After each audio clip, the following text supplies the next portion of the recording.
So welcome to all of us. And with that, I will skip back through the slides and we can get started with kind of why we chose these trees, why we liked the idea of these. All of us have worked with many different trees and landscapes over our careers. These are some of our favorites. We've chosen them for a variety of reasons, some of which include shape, durability or hardiness in our landscapes. There's some trees just don't cut it in the more harsh environment that is Colorado. Some of the trees we chose because they're very easy to take care of and to manage. Some of them because they're very aesthetically pleasing, they're very beautiful. And by and large, these are trees that are going to do well here in Colorado. All right, and a little note we did want to make on availability. We selected our species based on how we like them. Some of them are going to be much easier to find than others. Some of them might be a little bit difficult. They're not very common. We're always trying to promote more diversity in our landscapes, so it can definitely be worthwhile if one of these trees that's a little less common piques your interest. Reach out to one of your local nurseries and see if they can order it, if they can request it in. Sometimes your best timing chance for getting that to happen is if you reach out in the fall when they're starting to do their order for spring, but you can always ask and see if they can get an order in for you for a particular species. And then we have our little note on, I want a fast growing tree. This is probably the #1 question we get when we're talking about trees to our clients across all of our counties. And really what they're wanting is our clients want instant gratification. We all want something that's going to be big and beautiful and shady or ornamental as fast as possible. But we do have a little bit of a clarifier in there that having the fast growing trees, faster growing doesn't necessarily mean long lived or healthy. So a lot of our popular trees that grow really fast, like poplars, os trees, aspen, or cottonwoods, are more likely to have shorter lifespans. They're more prone to breakage or damage during wind events or storm events. And so really, you kind of want to strike a balance between trees that grow a little slower, but might have a stronger lifespan and have a better structure, better strength in their branches. So it's just our quick and dirty little note on fast versus slow growing. Okay, we will start off with Alison and the Ohio buckeye. Thanks, Cassey. My name is Alison O'Connor. I'm with Larimer County Extension and couldn't be more excited to share my 3 favorite trees with you. And we're going to kick it off with the Ohio buckeye. So for those of you who know me, you know that I'm a proud Ohio State grad, the Ohio State University grad, and the Ohio buckeye is not only the state tree, but also our school mascot. But for Colorado, the Ohio buckeye is really an exceptional species. It's extremely tolerant to most urban soil conditions, including droughty soils and compacted soils and clay. And it is a really neat species to have in your landscape. So to look at the Ohio buckeye a little bit more closely, it has, thank you, Cassey, it has palmate leaves. And so what this means is that the leaves really do look like a hand. So each leaflet could be a finger, and there are going to be 5 to 7 leaflets. So it has this palmate shape. They are opposite on the branch itself, and it is, I think, a very showy tree, a little bit even more tropical looking than some of the other trees in the landscape. And next slide. The flowers are incredibly showy, so they'll be coming out in the next month or so. I haven't seen the Ohio buckeye I have in my yard break bud yet, but I know it's really close. And the flowers are going to be more yellow or white, and they're actually going to sit upright in the tree. So they're these really showy white panicles, which leads to that more tropical appearance. Next slide. The fruit is what the tree is known for, and that's actually where it gets its common name. So the buckeyes are closely related to horse chestnuts. That's #1 that you should know. But the fruit does differ a little bit more. So the fruit on the Ohio buckeye, when it's mature, will be encapsulated in this hard shell. And you can see on the far right there, one of the nuts that is actually fallen out. The outside of the shell is a little bit more prickly, and the nuts themselves are not consumable, by humans, but squirrels absolutely love them. Love them, love them, love them. And they usually harvest them from the tree before they're fully mature. The name buckeye comes from the look of that hardened nut because it's a dark chestnut color, and then it has a light tan eye. So it looks like a buck's eye. If you are an Ohio State fan, you can carry one around with you for good luck, but just know that the fruit is attractive. And sometimes if the squirrels forget where they bury them, you might get little miniature buckeyes growing in your landscape. So that's just an FYI. I think the next slide is the fall color, and some of the Ohio buckeyes are going to have better fall color than others. So most of these are grown from seed, especially the straight species, the Aesculus glabra. There are some newer introductions like Autumn Splendor, and that's actually a hybrid between Ohio buckeye and another type of buckeye, but they are breeding these to have better fall foliage. So Autumn Splendor, this is, I believe, that one, more of an orangey red color. And so if you're not into the yellows of the landscape that usually a lot of our Colorado trees give us, you can actually use some of those buckeyes to give you that kind of orangey appearance. And then that's a perfect photo of what that palmate leaf looks like as well. The next tree I'm going to cover is the Japanese tree lilac. This is a smaller ornamental, and so if you don't have a lot of space in your yard, or maybe you're looking for a tree that's a little bit smaller, this one only gets to be maybe 20 to 25 feet tall and maybe 20 feet wide at maximum. It's more of a rounded tree. And I completely forgot to tell you that the Ohio buckeye is a larger tree, and so it's more rounded, 30 to 40 feet tall and wide. But the Japanese tree lilac is a smaller ornamental. It's again opposite, so the buds are opposite on there, and it is related to our shrub lilacs. So a few key things about the Japanese tree lilac, with the next slide, is that the leaves are going to be not quite as heart-shaped as the red bud, which Lisa is going to talk about, but they are fairly heart-shaped. So a cordate base, so it has kind of the lobes of the heart on the base, and then they are going to be opposite. They are simple leaves, which means that the leaf attaches directly to the bud. And like our shrub lilacs, they're going to have those twin terminal buds that you can see there. Next slide. The reason why we plant the Japanese tree lilac is because of the flowers.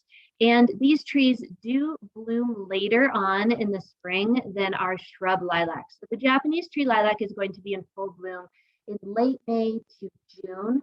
Now, the fragrance compared to our shrub lilacs is not nearly as intense or intoxicating, but it does have a very sweet smell. It's a great street tree, as you can see there, and when it's in bloom, it is truly a showstopper. As those flowers fade, they actually turn into what I think are ornamental seed pods that start off green, which you can see on the left, and then as they mature and age, they turn a little bit more brown. They might persist into the fall and winter, so you might have a little bit of winter interest with the seed pods, if you can consider them interesting, but just know that that is the spent flowers and then the seeds that form. The bark of the Japanese tree lilac can also be really ornamental, but so is the fall foliage. Sorry, Cassey. The fall foliage is kind of a dull yellow. It's not super clear, it's not super bright, but it can add some interest to the landscape, but it's not going to be the reds and oranges like we saw with the buckeyes. And then the final point about the Japanese tree lilac is that the bark can be really ornamental, almost paper birch-like, if you're familiar with the paper birch, because we can get some exfoliating bark on there. It can be a coppery color, and I will say that when it's backlit by winter sun and you have snow on the ground, it can be really exceptionally beautiful. So really a lot of interest with this tree. We have nice white flowers in the spring, we have green leaves fading to yellow in the fall, and then winter interest with some of that exfoliating bark. So a nice ornamental tree for the landscape. And then my last tree that I want to talk about is the ginkgo, and this is hands down absolute favorite tree that I have. I admire the ginkgo because it really is a living fossil. It's more closely related to our evergreen friends than it is to our deciduous friends, and that gets us to a little bit of botany that's not important. But the ginkgo, I think everybody is familiar with. So the first slide should show you the fan-shaped leaves, the dichotomous leaves that are famous for the ginkgo. So they have parallel veins on the leaves, and then there's usually a split in the top. So that's where we get dichotomous leaves. So basically two parts, and they're absolutely beautiful. These trees are very old. Some of the oldest specimens are over in Asia, and this is not a tree for the faint of heart, so I will tell you that. But the ginkgo has a lot of merits in that it is incredibly tolerant to most soil types. It can tolerate a lot of urban pollution. But what you need to expect, and Cassey touched on this is not a fast growing tree for the landscape. It takes some time to get established. The roots aren't as vigorous as some other plants, but I don't think you should discount it simply because the ginkgo has so many other merits to consider. So it's a really tough tree. It has no known insect or disease problems. What other tree can say that? It's its own plant family, and so there's a lot of great things about the ginkgo. And they are planted in the area, so there's quite a few mature specimens down in Denver. There's a couple up here in Fort Collins. When I was back in Minnesota, they were actually using this as a street tree in St. Paul. So a lot of good components about the ginkgo. The next slide shows you the emerging leaves in the spring, which I absolutely find to be just the cutest thing ever. So they look exactly like the mature leaves, just a smaller scale. The next slide will show you the fruits, which hopefully you will never have the experience of meeting in your real life because they are terrible when they fall. They smell so bad, consider like rotting flesh. It's absolutely awful. This is linked though to the female trees. So ginkgos are both male and female trees, and the females will be the only ones who produce fruit, and it's usually decades after they've become established. Fortunately for you, you are only going to be purchasing male species, which is a really good thing for our nurseries. So just know that you will not experience this unless you run across a older tree that wasn't cloned via male propagation. The fall foliage of ginkgo is incredible. All the leaves turn yellow with the first frost, and then they all fall at once. So if you're looking for easy maintenance, it's not a tree that sheds its leaves over a period of time. They drop at once. You do all your raking and you're done for the season. So hopefully this will inspire you to plant a ginkgo in the future.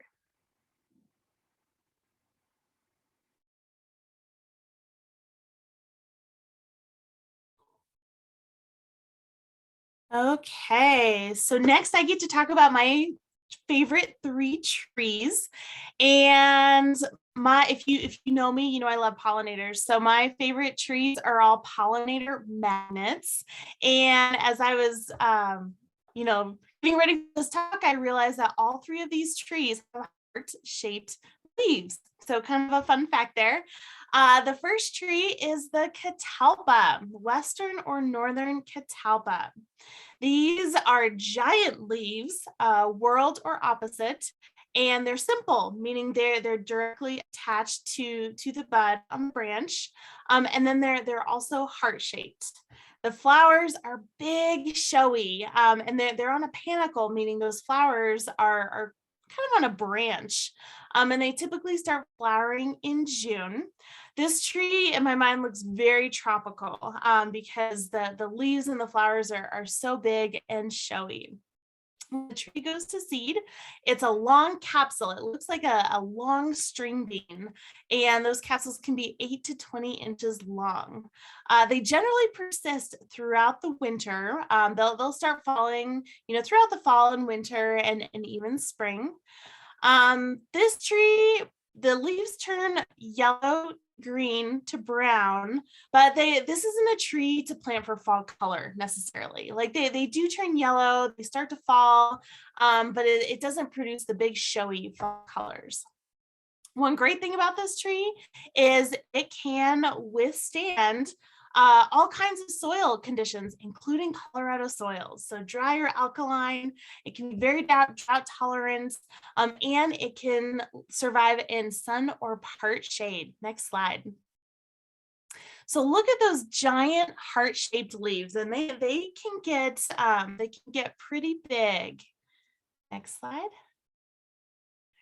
And look at how showy these flowers are. So you can imagine the bees just loving these bright yellow or bright white flowers. And notice the purple and yellow markings that almost serves as a landing strip, like, hey, come visit these flowers. Very showy in the springtime, usually around June. And then here's a look at those seed pods. So this tree can be a messy species. There are no seedless or male versions of this tree because they have perfect flowers, which means there's both male and female parts on the flowers of the tree. So it can be a little bit messy. So keep that in mind if you're not interested in cleaning up those seed pods, but very interesting and really provides a lot of, or, a unique interest for sure. Next slide. And here's a look at the fall color. So note these pictures are actually showing some pretty good yellow fall color. In my experience, it's not always that bright white. It's kind of this pale green yellow and then turns to brown and the leaves fall. They don't persist on the trees very long, but the seed pods persist on the tree. Next slide. Okay, so the next tree that I'd like to share with you are linden trees. Again, heart-shaped leaves, alternate, and they're simple leaves also. And these leaves are going to have a toothed edge to them. Again, another showy flower tree. The flowers are white and bell-shaped and very fragrant. The fruit is actually very unique to linden trees, and it produces this small fruit under a leafy bract, which I'll show you in a picture in just a second. A lovely golden yellow color in the fall. Linden trees grow very well in Colorado. This is an easier tree to grow, but it is one of the more slow growing trees. So you're really putting an investment into these trees. They can grow in a variety of soils and pHs, and they grow well in Colorado, but they can be sensitive to hot, dry summers. So we see a lot of leaf scorch often on the leaves of linden trees, and they do well in sun or partial shade. Next slide. So here's a look at our linden trees. So wide variety of species. Little leaf lindens often have smaller leaves and smaller fruits, and pollinator magnets. So they're pollinated not only by bees, you can see the bumblebee here in this picture, but also on the right is a syrphid fly, which is another type of pollinator that we have. So linden trees will be covered with pollinators. Now, I've gotten several inquiries in the past about, oh my gosh, there's all these bees visiting my linden trees. Do I need to remove it if I have children? Or last summer, they had linden trees around a public swimming pool. So generally, even though these are bee magnets, those bees are very focused on pollinating the flowers, and the pollinators and the bees visiting those flowers are not going to be responsible for the majority of stings. So yellow jackets are 90% of the stings. So really linden trees pose a low risk for stings, even though they are attracting pollinators. The one other caveat that you should know about linden trees is the susceptibility to Japanese beetles. So if you have Japanese beetles along, in your area, and really, Japanese beetles, they might be spreading a little bit too. So even, if you're on the Front Range, be cautious because they love to feed on the leaves. So that gets to the point, a healthier tree is going to be able to withstand more damage to the leaves. And they start feeding from the top down. So they'll start feeding from the top. So, if it's a really tall tree, you may not notice some of the damage at first, but this is one of the favorites. If you are interested in planting a linden tree, I would definitely inquire about silver lindens. These are not as readily available as a lot of the other varieties, but they are more Japanese beetle resistant. Next slide. So here's a look at the bell-shaped flowers and also this leafy bract. Look at the bract right there. And you can see the irregular heart-shaped leaf. Okay, next slide. And here's a look. So the leafy bract and the fruit often change pale green to almost a brownish color as the season goes on, but very unique interest. This tree is also a pyramidal shape, so it's going to have almost that triangle pyramid shape. So very unique interest in the landscape. Next slide. And here's a look. So there are a lot of varieties of lindens available. So here's the American linden compared to the little leaf linden. And the little leaf, like I mentioned, generally has smaller leaves and smaller fruit and bracts. And here's a look at some of their fall foliage. And these pictures really don't do it justice too. Oftentimes they're much brighter and more of a golden yellowish color. And here's a look at some lindens. So on the left, you notice that pyramidal shape to the tree. This is going to be the case for most linden varieties. This is the green spire linden. And even after the leaves fall off the tree, you can still see that pyramidal shape in the picture on the right. Here's a look at a couple of the other varieties. Now notice the green spire and little leaf had that pyramidal shape. The American and Redmond, they do a little bit, but it's not always as distinct as some of the other varieties. And silver, I believe, does not have that pyramidal shape as well. Okay, and the last tree is my absolute favorite, and this is the Eastern redbud tree. So this is a very unique tree because the flowers bloom before the leaves really come out. So in the springtime, you just see this bright pink tree. The leaves are alternate and simple and 3 to 5 inches long. And again, they produce that heart-shaped appearance. The flowers are small. They're about a 1/2 inch long, and there's usually 4 to 8 together. And depending on the variety, they're rosy to a pink color. They bloom this time of year, so late March into April. Now be aware, if we do have some late frost, the frost may damage the flowers on the trees. These also produce a seed pod. It's a legume. It's about 2 to 3 inches long. Almost looks like a snap pea, almost, that kind of pod. And the fall foliage is yellow to green. Now, I don't know if I mentioned this with linden, but with lindens and Eastern redbud trees, we do not have seedless varieties. So the male and female parts of the flower are all the tree, the same tree. So they're not seedless varieties. Eastern redbuds grow very well here. They're very adapted to alkaline soils and with a higher pH. They do well in sun or light shade, but they are a little bit particular about their water. So they tend to do better in soil that can drain well. And you've got to keep an eye on that soil moisture too. You don't want to overwater it or underwater it. Next slide. So here's a look at those heart-shaped leaves. And this is very much a medium-sized tree that has a broad canopy. In this picture here, remember I said all 3 of these trees are pollinator magnets. This is no exception. So in this case, the pollinators visit the flowers, but also this is an example of leaf cutter bees cutting out perfect shaped circles out of the leaves. The female rolls up her leaf pieces and she carries them back to the nest and lines her nest with them. The leafcutter bees don't do any harm to the tree. It's very minimal damage, but it is supporting their nesting habitat. So look for that in the summer when you see Eastern redbud trees.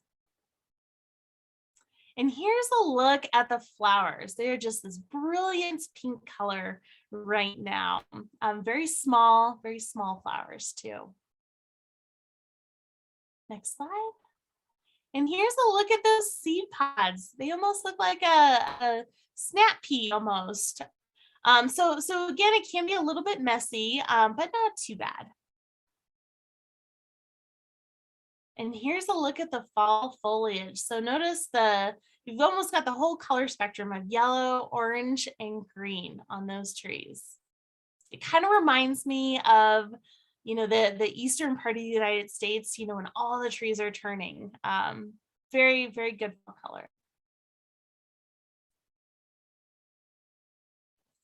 Okay, and thank you all. Thanks, Lisa. So I'm going to talk about a set of trees here, which are my favorites for front range landscapes. And it's a little different tact than Lisa had all those wonderful pollinator plants. And those plants are also a little more mesic. So they're great like lawns and places like that. I'm going to give you some that might do well in those situations, but also are better under much lower water use situations. And I'm going to start off by doing my best used car salesman impression and try to sell you all on planting some junipers. Particularly, we're going to talk about Rocky Mountain juniper, but there's a whole bunch of junipers out there that we can grow here in the state, which are in cultural, like along the lines of cultural factors, are pretty similar. So scopulorum is one of our native kind of like small trees / very, very large shrub sort of junipers. Like all junipers, it's going to have those scaly needles. It can be a little coarse. Interestingly, Rocky Mountain juniper is mostly, in the past, was mostly propagated from seed. There's been more and more selections made, so they're making more and more clones that have desirable features like lighter blue foliage or more upright or single stem growth habit. It is one of the few trees along the Front Range that you would have been here before European settlers came around, that wasn't growing like along a river or something like that, like in the foothills. So it is a native, which is kind of cool too. Go to the next slide. So again, here's that foliage. So that scale-like foliage, and you can also see the fruit. The fruit of Rocky Mountain juniper takes 2 years to develop. So I believe in the first year they are white, and then they turn purple the second year. They're actually cones, not technically fruit, but the cones of common juniper, which is more of a ground cover shrub, are the ones that they use oftentimes to flavor gin, and these could be used for a similar purpose. That's just kind of a fact. The scaly prickly foliage of junipers is one of the reasons people don't like to plant them. They're just perceived as like just not fun. That in fact, allergies, an allergy to junipers, I believe oil that's on the needles, I think, is like one of the most common allergies that humans have. It's not like a serious thing normally, just a rash. But so this is not good. I'm not doing a salesman pitch. I should tell you the good things about it. We can go to the next slide. So the good thing about this plant is that once established, it's not a plant that's going to need any extra water. It is a Western plant. It's native to our area. Instead of maybe trying to always import things from other parts of the country, maybe we should just embrace our native, or at least native to the region in some cases, plants. That Western look, Western feel in our landscape design. And Rocky Mountain juniper certainly does that. Here you can see some of the variation in the color and shape. We've got a more upright selection on the left, a more blue foliaged one on the right. And there are some great selections made of Rocky Mountain juniper that I really think are superior. Some that have very nice blue foliage like Moon Glow or Gray Gleam, and then some that are more upright like Woodward or others. But there's large variation. Probably go on to the next one. And you can see this in nature too. If you're on a hike in the foothills, you'll see Rocky Mountain juniper with all sorts of growth habits ranging from just as tall as it is wide to more narrow and skinny. In a landscape setting, you can often tell it apart from like other junipers like Eastern red cedar, which is a juniper, even though we put cedar in the name, by the fact that it's oftentimes multi-stem. So it'll have, whereas Eastern red cedar has a single stem. But again, you can see all the variation. You can see it growing in the foothills here in Colorado up to about 9,000 feet. So it is one of our native trees. So yeah, there's the fruit. We already talked about that, but it can be attractive in the off season, like in the winter when there's abundant fruit. It can add a little color, little purple color to the landscape. All right, go on. So succulent bread's one I think you might want to try. The big thing about it, before I get into the next plant, is that you need to, if you're going to plant a juniper, or really any conifer, but document a juniper in particular, since we're talking about that here, you need to site it where it has space to be itself. So, don't plant it where it has space to not need to be pruned, where the mature size will fit there without needing to be pruned. If you have to prune a juniper, it's going to be a bad interaction. All right, it's bad for you. It's not fun. It's prickly, bad times. Also, will make it look bad. They don't tolerate repetitive, heavy shearing. They end up looking burned and having like a thin shell of foliage around a hollow center. So, and that's true for all evergreens, but you should always make sure to site them where they have space to be themselves. So, okay, with that we can't go on. Sorry. So again, just as with junipers, I was talking about superior selections, like, for Rocky Mountain juniper, I'd look for woodward, hollow green, gray gleam, moon glow. Those are all superior selections.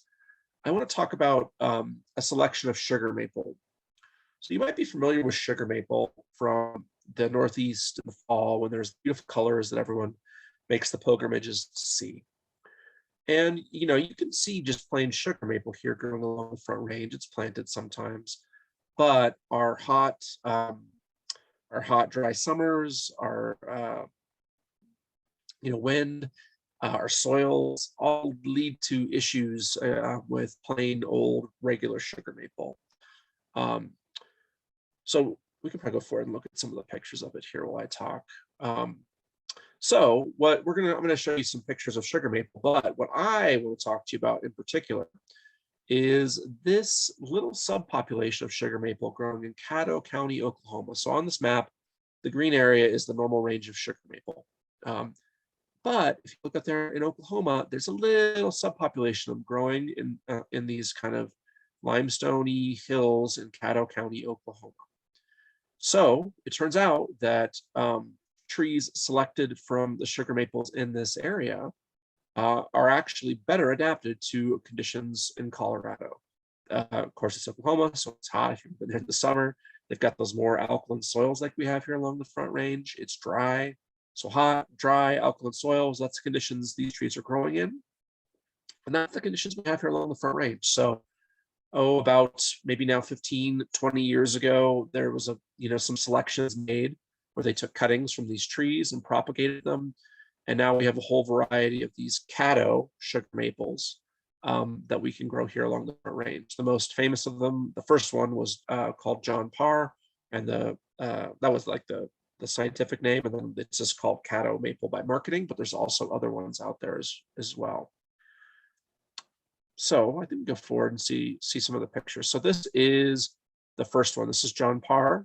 So you can see you get that beautiful fall color that you want for sugar maple, that you would plant sugar maple for, but it doesn't get the chlorosis, so which is caused by iron deficiencies that sugar maple can get in our soils. It doesn't maybe get the tatter. It doesn't maybe get some of the scorch rather on the leaves midsummer that you sometimes see with plain sugar maple around here. So it's really the best of the both worlds. And if you want red fall color, this is one of one or two trees that really are well adapted to Colorado that actually give you that. The common ones like the Freeman type maples like Autumn Blaze generally have problems with chlorosis and bad structure, and it goes on. So if you want red fall color, this is one to circle here. So you can see here just, in all the other ways, it's fairly similar to normal sugar maple. The leaves are similar. There may be a little bit more leathery texture with Caddo, but the fall color is similar. The leaves are similar. If we go forest to slide, the fruit would be similar too. It's this little horseshoe fruit.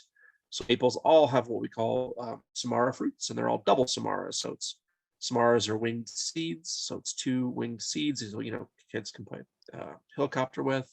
And they kind of have a horseshoe shape for sugar maple.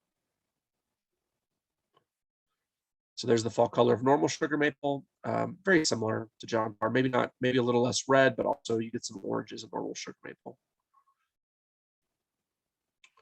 So here we can see these are the caddo types here now. So we're back to caddo, which again, I would not recommend plain sugar maple from those sites. It's just these caddo types. Campfire is one that was evaluated to CSU Arboretum, which has a little more orange kind of flame color to the leaves than the traditional red. Here you can see a picture of, on the right, of just John Parr. These probably are not going to get to be like 90-foot tall or 80-foot tall shade trees. They're more like in that 30 to 50-foot range when they top out with kind of a broad, rounded crown, maybe a little bit taller than it is wide for these caddos, which is really nice for most modern yards where we have smaller spaces. Go forward. So my last tree to talk to you about, and I think we are just about perfect with time, I hope, is a species of hawthorn called Russian hawthorn. This is more of an ornamental tree, just like Lisa talked about redbud. This is kind of a tree in that vein. Maybe it doesn't get quite as big as some redbuds can, but in that more ornamental vein, you plant it for its many seasons of interest, from the pretty flowers in the spring to the fruit in the fall and winter, fall color, interesting bark for the winter. It really is a superstar of checking all those ornamental boxes. And it's one of the few trees that we can plant down here that really, once it's established, shouldn't need much extra watering. Not to say it wouldn't appreciate a little extra watering, but it doesn't necessarily need it. It's native to Central Asia. Really interesting when you start talking to plant people, like some of the more similar climates to the Front Range on Earth are in Central Asia and Mongolia, and in parts of South Africa, and other parts of Central Asia. So anyways, Russian hawthorn is just a superstar. Yeah, let's just look at the pictures of it. So this is in the demonstration garden in Adams County. You can see here, nice dark green leaf. You can see all the fruit. We've got a close-up of that later on the plant. I often get asked if this is messy, so I'll just head that one off. Generally speaking, what happens with the fruit of this plant is that it hangs in the tree, and after a frost comes in, the birds get very interested in it and usually do a pretty good job of cleaning it up. And we've seen some years where there was particularly bad wind or other conditions unique to that year, like we had weird times on our frosts and things like that, where it fell on the ground and did make a little bit of mess under the tree. So you might have to think about that if that's a real concern for you. But again, you're doing it's like habitat plan, right? Because after it freezes, birds are interested in the fruit of hawthorns. We can probably go on to the next one. Here you go, got the flowers, big pollinator. Like this plant is just like Lisa was talking about with lindens. When it is in bloom, you can hear the buzzing of the bees in the tree from across the landscape. You can just hear them working. It's so popular. White flowers right around the time the leaves come out, very showy. Not particularly, unlike some of the hawthorns have flowers which are very musky, I'll say, to be polite about their smell. They're not good smelling, but that's not the case with this one. The flowers have just a little scent, and it's it's more floral. So those flowers, when pollinated, become the fruit, and there you can see the close-up of the fruit. You can see the fruit hanging on after the leaves fall off the tree. So I already kind of mentioned that, but it's a glossy red fruit, adds color to the landscape in the fall and winter, and even late in the summer. I think I'm handing it back to Cassey.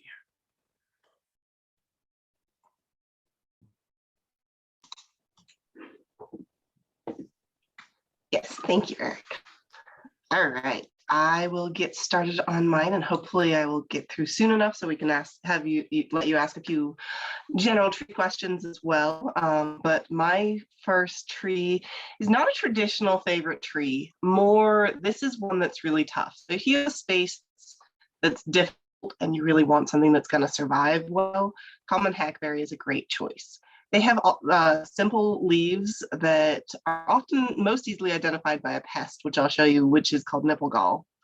They also have a lot of small twigs that are easy to identify. They do have flowers, but they're not really showy. They do have a fruit, but it's not very noticeable. They do kind of have a yellowish, goldish foliage. And I'll also showcase the bark, because that I think is the most ornamental aspect of the hackberry. They are very adaptable to our urban landscapes. Once established, they're quite tolerant of drought, although they do need full sun. They're not tolerant of shady areas. So here's just kind of some pictures of mature one. This is kind of how I'm more familiar with seeing them on the right-hand side here. They have those leaves almost a little bit heart-shaped, a little bit uneven with a serrated edge. Very rarely do you see them in this pristine state. More often you see them with just these little bumps.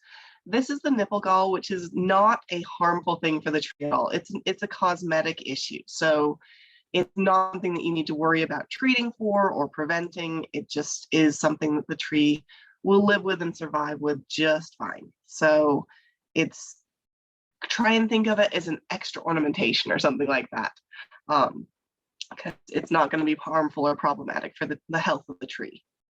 They do have flowers shown here. It's very unlikely that you're almost ever going to notice the flowers when they're in bloom. So not something to be worried about, but if you're curious and interested, you can take a look out. As the leaves are emerging, the flowers will be emerging as well. So, and then the fruit, that might be a little noticeable, little brownish, purplish berries as they mature. Not something that usually causes much trouble for cleanup if you're worried about fruit that's dropping and needing cleaned up. So kind of nondescript would be a nice word for both the flowers and the fruit. The fall foliage is quite nice, to a little bit nondescript, depending on what our fall season is looking like. If we get an early freeze, it's more likely to kind of go to a yellowish brown. You can get some nice brighter yellow colors if we have that perfect conditions of cooling and almost freezing temperatures, but no hard freezes. So you'll definitely get to see that. And this is the part that I really like to see. Once your hackberries have matured enough that they've developed a nice corky bark, they get a really nice ornamental knottiness on them, kind of just a lot of little bumps all over it. Usually I've seen it start on trees when they're about 8 to 10 inches in diameter. Once they get much bigger than that, it really develops well. I've seen some good ones in parks. If you're curious, you can check in with me and I can let you know where a couple mature ones are that you can see. But it does take them a good number of years and a good amount of size to get to the point where they develop this nice ornamental bark. So some patience could be good. But like I said, if you have a tree that's been struggling with being adaptable to an area, or you have a tough space, this is a pretty tough tree. This can take a lot of what we throw at it. So it might be a good choice for you. All right. Next up is the Kentucky coffee tree. This has been one of my favorite trees for a while, and I'm almost afraid that a lot of people who work in the green industry, this is their favorite. So it can be, I'm a little worried that we're starting to recommend it too much, but I'm still gonna talk about it because this is a very nice, attractive tree during the summer. It has doubly bipinnately compound leaves, which means that it has leaflets on stalks, which are on a main stalk, and I'll show you a picture of that in a minute. And they're very, very large leaves. The leaves themselves are up to 36 inches long, and they can be up to 24 inches wide. So they're big leaves. When all those leaves fall off, they can look a little bit awkward. They do have a flower that's not very showy, and they do have a fruit that can cause problems for some people, but there are some cultivars like espresso that do not set a fruit. So if you really want to avoid the fruit, you can find those male cultivars will not set a fruit. And then they do have a yellow foliage color in the fall. These are also a good one because they're really well adaptable to our soils here. They're pretty adaptable to different conditions of moisture. I can tell you, I've got a back lot that I don't irrigate, and I've had a 2-foot tall Kentucky coffee tree back there for almost a decade now. It grows about an inch or two a year because I don't water it at all, but it comes back every year. So they can be very tough. But if you water them, then you'll get good growth out of them as well. And I'll get into the pictures. So this is what I was meaning with, there's that main petiole and then there's side branches with the leaflets on them. So this whole thing is one leaf. which is why when the tree is young, it can look pretty awkward in the winter. I like to call it an awkward adolescence, before it starts getting enough branches that it looks fun, that it looks a little bit more full. Before then, it can kind of look a little bit like a stick in the winter. It does have those flowers. They're going to be pretty early in the season, and a lot of times you're not really going to notice them very much unless you're looking out for them. But I know that some people like to know when their trees are doing all of the different stages of the life cycle. So. And then that fruit will start off as very pale green and will dry eventually to that brown, like half curved, dark brown fruit, which usually will stick on over the winter and eventually will drop off as the tree starts to grow again. You can rake them up and put them into your compost, or you can mulch them in with your mower if you want to go that way. It's totally up to you how you manage those. And then there's that really nice fall color. This is another one. This one here is in our Adams County demonstration garden, and it's always the tree that I send people to if I'm trying to sell them on Kentucky Coffee Tree, because it's at that mature stage. It's big and it's beautiful. And it also has a fairly nice bark. Here's an example of how it's a little bit like a stick in its youth, but they do have a pretty nice bark as they mature as well. I'm a sucker for pretty bark on a tree. And then our last one, and hopefully we'll have a few minutes for questions, is chinkapin oak. Chinkapin is one I really like. It's very tolerant of our soil conditions, and it can deal with some drought. But although it can also grow pretty well, it can grow up to a foot a year if you give it really ideal conditions. It has those simple serrated leaves, that are like, they look like an oak, a little different from your traditional oak tree though. You're not likely going to notice the flowers, but I'll show them to you. And then they have about 1-inch acorns. And one of the reasons that I like to recommend this one, we often have people who are seeking that red fall color. And if you get lucky in your genetics on chinkapin, you can get an orangish or a reddish red color in the fall. It's really good because chinkapin is grown from seed. You get genetic variability, so you might get some variation. You might get different colors, but you're fairly likely to get a nice fall color from them. So here's those leaves, a little different from your traditional oak, but they still have those serrated edges, a little bit different shape here.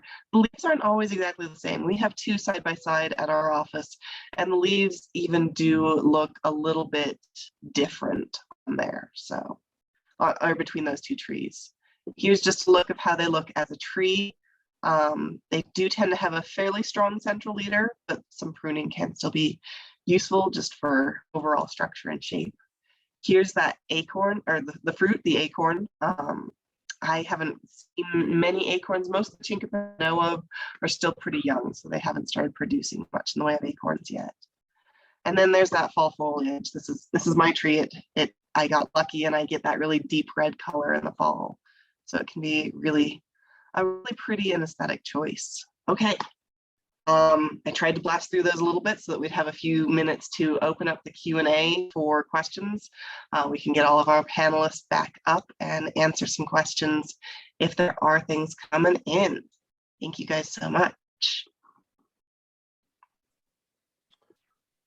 Yeah, any trees you'd like to know about that we didn't talk about, we could mention briefly. I'll also put in a plug while you're putting in questions for diversity. So of tree species, so if you're planting trees, I'd recommend planting a couple varieties to help give yourself some protection against weather events and disease and insect issues that won't show up in the future. I see someone asking about an os tree. An os tree is it's essentially a poplar, a selection of poplar that's very fast growing, very narrow habit, very weak wooded and very short lived. Really, you shouldn't. I would recommend avoiding them in most landscapes. They just they get huge. I mean, pretty large, and then they usually die within 10 years. And then you're left with the expense of removing them. Like Cassey said at the start, with trees, this is the tortoise and the hare thing. Right? We all know who won the race in the end, and it wasn't the hare, it was the tortoise. That's definitely that way with trees as well. But often you see those like in the Sunday supplement of the newspaper and stuff, them selling os trees. If it was me, I would not purchase one. So I guess that depends on the landscape. Like if the ponderosa, if you're talking about like in like a native, more native like setting, like a natural setting, I mean, you know, some of the more natural thing, like I just mentioned, mountain mahogany is a tree that naturally grows right next to ponderosa pine in our forests, large shrub, small tree. That would be a good one to be thinking about.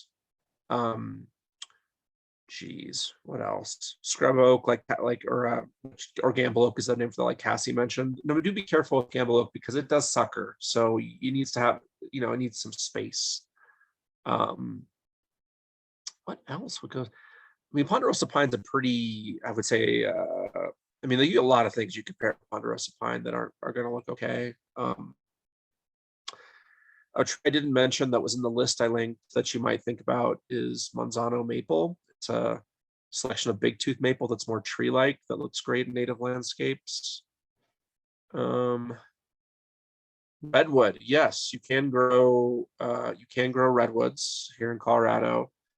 Now you need to make sure though you can't just buy it from like a site on the internet. You need to buy one that is, you know, they're native to a pretty broad area, and you want the cold hardy, you want the higher elevation provenance. So you want your cuttings or your seeds to be coming from the highest elevation individuals. And so I would really recommend, depending where you live, talking to your local forester and seeing if they have a city forester and seeing if they have a cold hardy choice, or just being very explicit if you're going to plant it that you need a cold hardy variety, not just any redwood will do. There's also a good specimen of a giant sequoia right outside the gardens on Spring Creek. So if you like those big trees, there's a really nice specimen there that has done well. I think it's been there probably 10 years, maybe 8 to 10 years. And then, yeah, without just boring people, I worked for City Fort Collins, and that tree got transplanted there from a park where it had been growing before that. So we used to have to water it. But anyways, and that's a really good point, Alison, though. It is really the giant sequoia that we can grow here. We colloquially call all these things redwoods, but there are multiple ones. It's the giant sequoia that we can grow here. So it's the same one that if you go up to Florence and look at the fossilized stumps that grew here, I don't know how long ago that was, a very long time ago. And if you want to plant another really long living tree, the bristlecone pine. So the oldest tree in the world is Methuselah, who's a bristlecone pine, almost 5,000 years old, located somewhere in Utah. But that's a fun one that you could have. Like the ginkgo, if you want a living fossil, you could also plant the oldest tree in the world. Look at all these fun facts that we're sharing. Mm-hmm. I don't see any other questions. And so I think on behalf of the horticulture agents and CSU Extension, thank you for celebrating Arbor Day with us. And we hope you do your part to keep your community tree-rific. And let us know if you have questions in the future.